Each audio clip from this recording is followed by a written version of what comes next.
cantar índio do Brasil. Machista, que intolerante, que admira as armas, que admira o exercício da força, a intolerância, é esse que passa a ser o gestor do país, né? E eu acho que aí nós caminhamos para um momento que é, talvez, para nós todos, os brasileiros, para as comunidades, um momento muito difícil, né, de pensar o nosso futuro dentro desse cenário, né? Quer dizer, o quanto uma política indigenista não é uma construção de um governo, não é um presidente que é eleito que constrói uma política indigenista.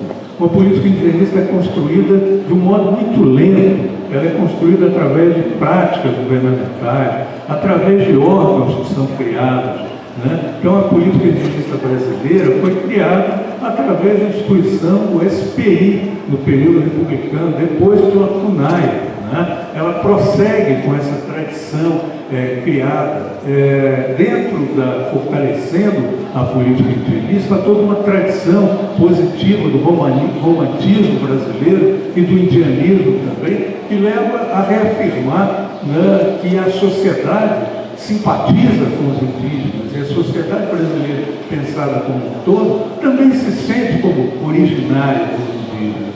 Então essa população reconhece que os indígenas têm direito à terra, né? Isso já vimos através de levantamentos feitos, que essa impressão da população em geral, né? Os indígenas não são invasores, eles são os naturais possessores, donos dessas terras, e as lutas deles são justas, né?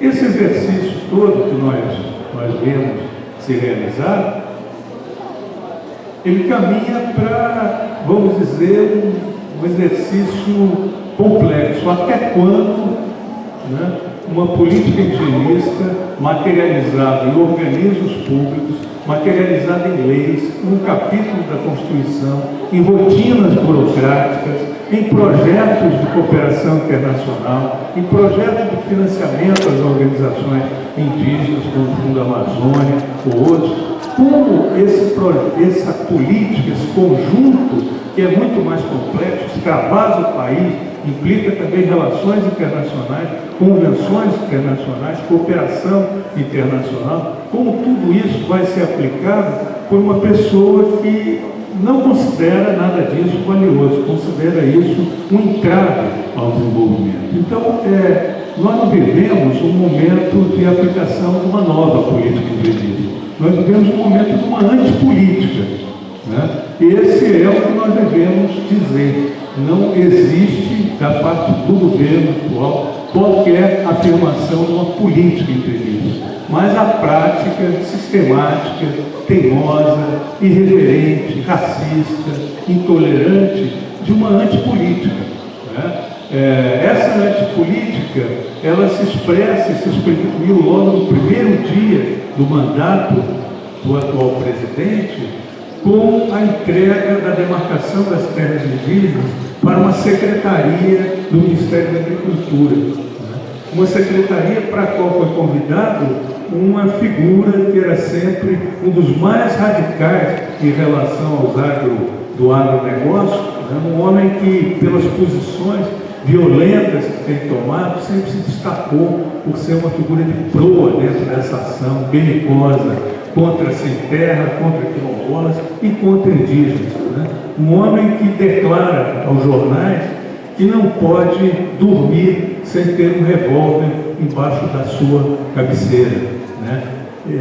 Então, eu acho que esse processo é interessante nós observarmos o que houve com isso, né? Quer dizer, essa proposta foi, em seguida, a única deputada indígena da nossa legislação, Joênia Wapichana, apresentou um projeto de lei lá dentro, mandando retornar o poder de demarcação à FUNAI, retirando ao Ministério da Agricultura aquele poder que havia sido atribuído por ato unilateral do presidente da República.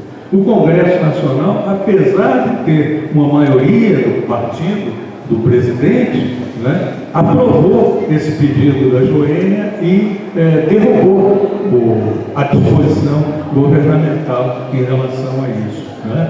Em seguida, o ato do presidente imediato foi reeditar a medida, tal qual.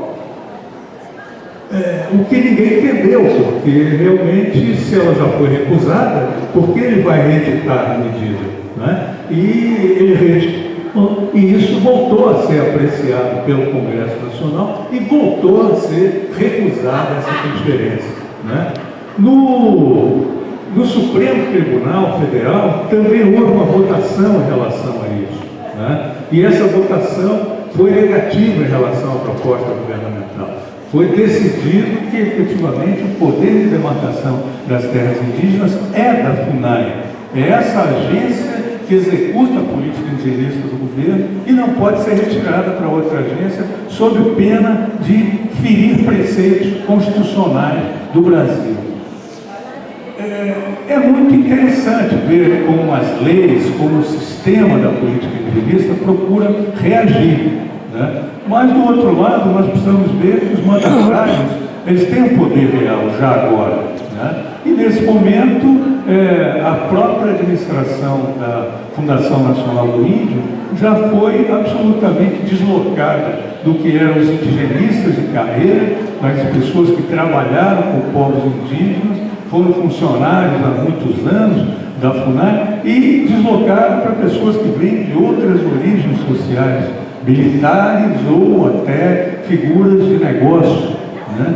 Por que figuras de negócio? Porque se trata, segundo a atual administração, muitas vezes de venda de direitos.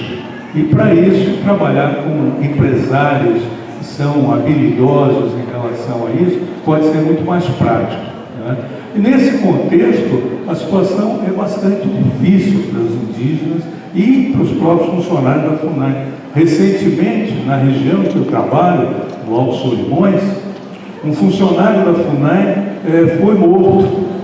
E eu logo telefonei para saber, perguntei a algumas pessoas que conheço e falei com a chefe da FUNAI local, que por acaso é uma indígena, né? E que me disse: nós estamos apavorados aqui, porque eles estão dizendo que vão fazer isso com qualquer funcionário da FUNAI, do IBAMA e do governo que vai fazer alguma coisa. O rapaz que foi morto, ele havia feito 2 semanas atrás fiscalização de retirada de madeira ilegal no Vale do Javari, né? E ele apreendeu várias madeiras que foram retiradas ilegalmente. E as pessoas que sofreram esse prejuízo econômico disseram a ele: você não sabe com quem está brincando, né? E na semana seguinte deram um troco e mataram a pessoa. Então, eu acho que eu estou mostrando a vocês, quer dizer, as leis continuam a existir, mas elas estão sendo flexibilizadas através de processos da administração que visam a transformar essa antipolítica numa prática de uma nova política indigenista. De uma nova política indigenista, que seria essa realmente uma política etnocida, intolerante e racista. Eu acho que é muito importante refletirmos sobre isso, né? Pensarmos todas as ameaças em relação às terras indígenas, em relação às áreas de proteção ambiental, ao meio ambiente, à Amazônia, ao Cerrado, às muitas regiões brasileiras, porque elas estão eminentemente sob risco. E eu acho que hoje a impressão que nós temos no momento, quando saímos do Brasil, conversamos com colegas e com pessoas informadas de outros lugares, é como se nós fôssemos um sobrevivente assim, de alguma grande catástrofe, né? E eu digo: calma, pessoal, não é assim, né? As comunidades estão organizadas, elas estão lutando. E o Brasil segue também com as leis que eram as da Constituição de 88, com as diretivas que são da Constituição de 88. Mas eu acho que queria, com isso, com essa fala, encerrar um pouco meus comentários aqui, que eu espero que seja um incentivo para o debate, né? Eu acho que nós não podemos acreditar apenas nas organizações locais. Eu acho que nesse momento nenhuma organização local é capaz de resguardar o seu bem-estar, as terras asseguradas por elas mesmas. Acho que nesse momento nós dependemos mais que nunca, por exemplo, da boa vontade, do interesse internacional, das cortes internacionais, dos governos internacionais, dos governos estrangeiros, né? Para que eles possam, através de pressões econômicas, jurídicas, éticas, fazer com que o governo brasileiro volte atrás de posições que assumiu, né? Mas acho que também me preocupa muito, extremamente, né, quando eu vejo, talvez, as articulações em torno do país ainda muito distantes, né, de qualquer iniciativa mais geral. Eu acho que a cada dia que esse esquema perverso, esse esquema de um governo que teve a sua origem na perspectiva dos milicianos, daqueles que agem criando clientelas criminais, políticas, dentro dos morros do Rio de Janeiro, dentro das periferias do Rio de Janeiro, e é daí que saiu a família do presidente, na verdade, né? E que eu aponto isso dentro do último capítulo, falando dos processos de pacificação no Rio de Janeiro. Eu acho que nós precisamos pensar que talvez também precisamos agilizar a nossa sorte, né? E eu li por acaso há pouco a informação de amigos que estão nos Estados Unidos. E eles estavam extremamente interessados e mobilizados durante o processo que se chama de impeachment do presidente Trump, né?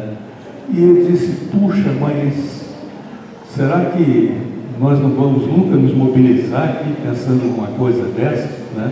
Se o jogo democrático é esse, o impeachment também faz parte desse jogo, né? Eu acho que os movimentos sociais talvez sejam um lugar diferente dos partidos políticos que operam muito obedientes, inseridos dentro de estruturas políticas e já têm seus ritmos, né? E eles não nos dizem a pensar no hoje, eles nos chamam a pensar em 2022 ou em 2020, numa eleição parcial de 2020. Mas será que nós chegaremos lá também com esse processo?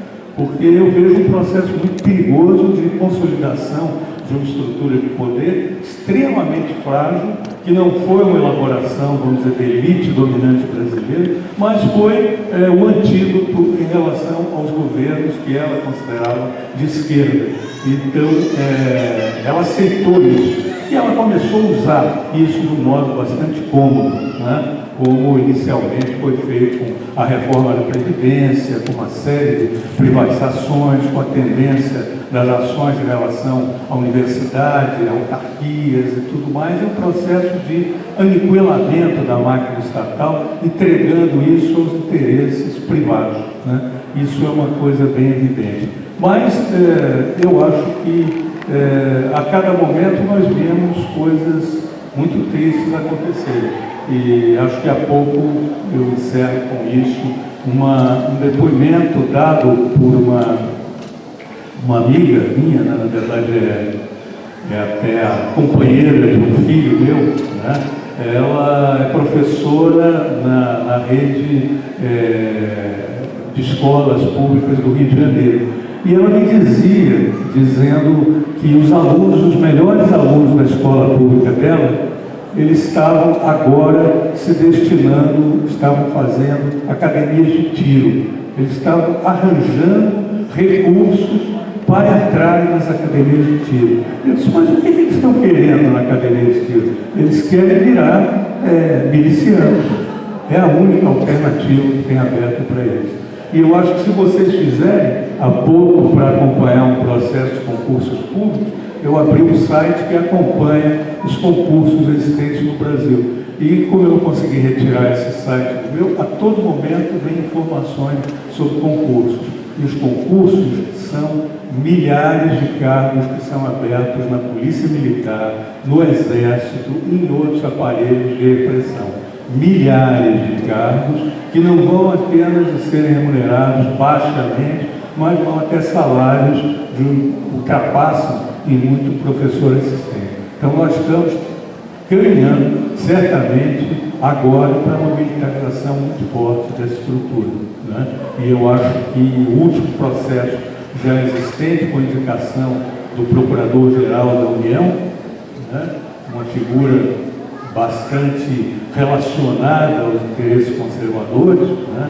E pode mudar bastante a atuação da Procuradoria, eu acho que já é uma ameaça a mais. Cada vez mais esse governo procura se estabilizar, criando conexões com outros setores.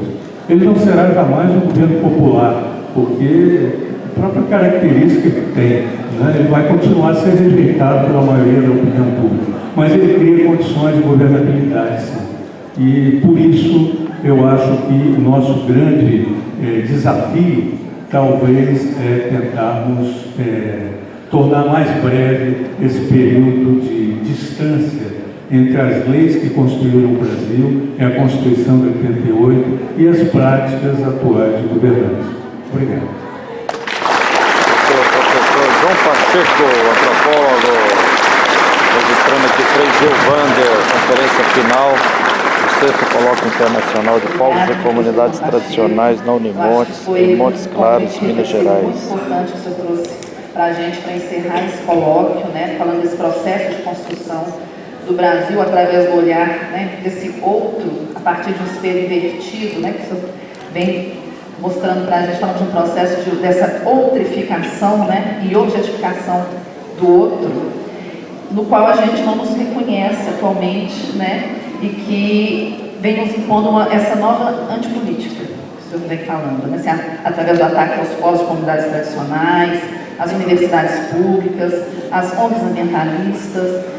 E, nesse sentido também, a gente vê nesse processo de desconstrução um processo também de muita resistência, né, de muita união, como a Anália chamou bem a atenção da gente nesse início, né, dessa mesa, no qual o colóquio internacional, eu acho que ele vem trazendo essa proposição de se tornar esse espaço de construção de outras histórias, como o senhor mesmo vem apontando para a gente, né, revelando esses outros Brasis, né, e como espaço realmente de fortalecimento dessas lutas. E também de revelando essa diversidade cultural que a gente né, enquanto brasileiros, nós somos, né. Bom, e também nos colocando essa ideia de um poder contra-hegemônico ao que está posto aí. Nesse sentido, agradeço muito, né, a palestra que o senhor conferiu para a gente hoje nessa noite de encerramento. Geralmente, a conferência de encerramento, né, a gente não abre para perguntas, mas devido, né, ao desejo do senhor de poder estar dialogando, né, a gente gostaria de abrir pelo menos para 3 perguntas mais sucintas, para depois a gente continuar o nosso processo de encerramento, no qual a gente vai fazer a leitura da Carta dos Povos, que foi construída a partir da Plenária dos Povos, desde o 2º dia do colóquio. Então, Carlos Boa Daniel. noite, professor João Pacheco. Só dizer assim, vai ser rapidinho, mas é uma proposição. A pessoa fala aqui para nós, nesse momento, que vive o norte de Minas e o Brasil, só fala que foi muito provocativa e animadora, apesar de todo esse contexto de desastre que a gente está vivendo. E eu queria reagir à sua proposição de interação com o Museu Nacional. Eu acho que é uma questão que o colóquio, seria importante nós do colóquio, assim, a gente tratar com muito carinho essa sua sugestão. Já existe aqui uma movimentação muito densa de movimentos sociais ativos, que vem se expressando, apesar de todo esse contexto que está tendo de uma maneira muito forte, que envolve comunidades indígenas, quilombolas, gerazeiros, pescadores, fazendeiros, né? Uma diversidade muito grande. E então a minha sugestão que o colóquio pudesse encabeçar esse processo de interação através do PPGDS, do IISA. Eu sou do CAA, eu trabalho no CAA, no Centro de Agricultura Alternativa, e lá a gente tem, no Solar dos Sertões, uma proposta de montar o Centro de Documentação e História Oral. Eu acho que a gente podia estar dialogando nesse sentido, reagindo à sua provocação. E lembrando que tem um documentarista lá do Rio de Janeiro que vem fazendo um trabalho de quase 20 anos, o Ripper, e ele vem fazendo documentação dos povos tradicionais aqui do norte de Minas. Ele já tem um acervo fantástico. Eu acho que ele pode se envolver nisso através lá da escola. Bom, ele tem uma escola popular de comunicação, tem o site Imagens do Povo. Ele está fazendo um trabalho fantástico, mais de quase 20 anos. Ele vem fazendo documentação, assim, uma documentação histórica e comprometida. Mas eu queria mais era parabenizar eles, estão muito animados, e trazer essa discussão para o colóquio, assumir essa interação, não só dos povos do Norte de Minas, mas dos povos do Brasil, né, que estão presentes aqui, né, nesse momento. Obrigado. Carlos Vairel. Sou guia da Universidade de Kassel, Alemanha. Primeiro gostaria de parabenizar a palestra, que eu acho muito bonito, muito bom, que é um ponto de vista absolutamente necessário. Mas eu só gostaria de passar uma pergunta que me é um pouco incomoda. Você fala da reforma agrária, você fala da terra, mas na sua palestra nunca saía a palavra do território, né? Desde 10 anos, né, que saía aqui os colóquios, desde 2009, né, uma das pontos-chave das nossas debates, né, é a diferença entre terra e território. Né, e eu gostaria de perguntar por que você não usa uma vez a palavra território em relação às comunidades tradicionais, em relação dos povos indígenas também, porque é outra coisa do que terra. Isso, questão do Dieter, acho que a questão do território está aqui anotada nos meus papéis e talvez passou aqui, porque o meu esforço dentro dessa fala, eu venho exatamente da temática indígena. Nós falamos sobre território todo o tempo, né? E eu procurei traçar paralelos com outras formas de existência dos brasileiros, quer dizer, as formas de quilombolas, as formas de populações tradicionais e das populações sem terra. Acho que já escrevi isso muito também. Acho que a reforma agrária não é uma coisa distanciada da legislação indigenista. Eu acho que só será possível assegurar terra aos indígenas no Brasil no momento que haja distribuição de terras feitas de um modo mais amplo. Não há condições de garantir essas terras, uma vez atribuídas pela FUNAI, na medida em que a população vive sem terra para plantar e para existir.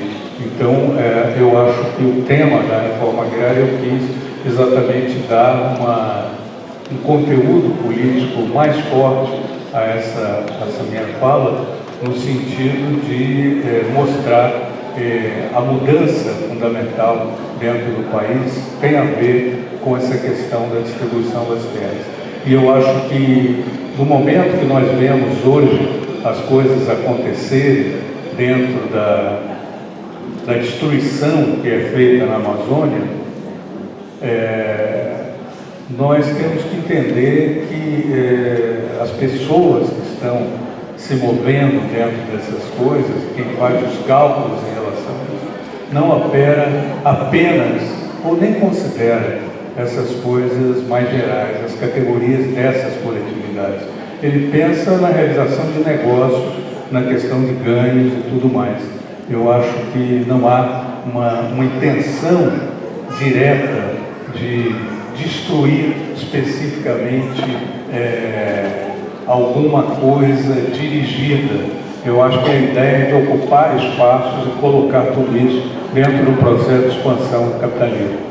Eu acho que talvez seja isso, não vou me alongar, porque é uma questão muito específica, posso depois conversar mais com ele em relação a isso. Mas, se me permite, como professor da universidade, também como autor, né, eu poderia lhe recomendar a leitura de um dossiê que nós organizamos pela Associação Brasileira de Antropologia, na revista Vibrant, Virtual Brazilian Anthropology, que está e que dá uma ideia bastante interessante da formação dos territórios indígenas no Brasil.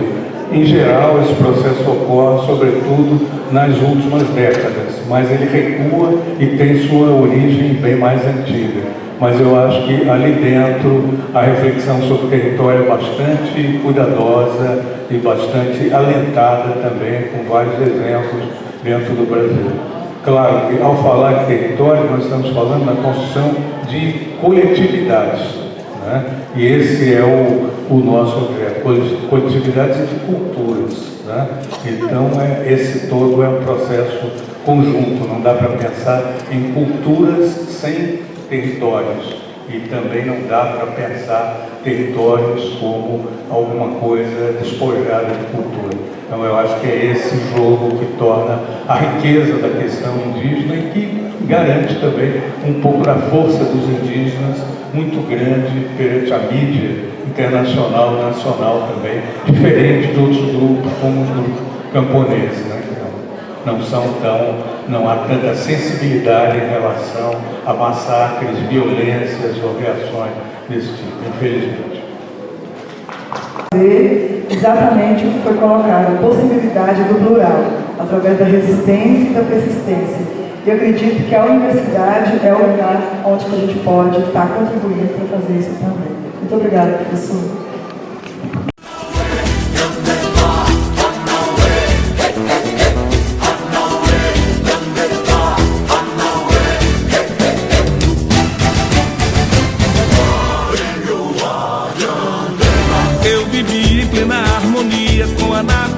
Mas num triste dia o caril invasor no meu solo sagrado pisou, desbotando verde das florestas, garimpando o leito desses rios. Já são 5 séculos de exploração, paisagem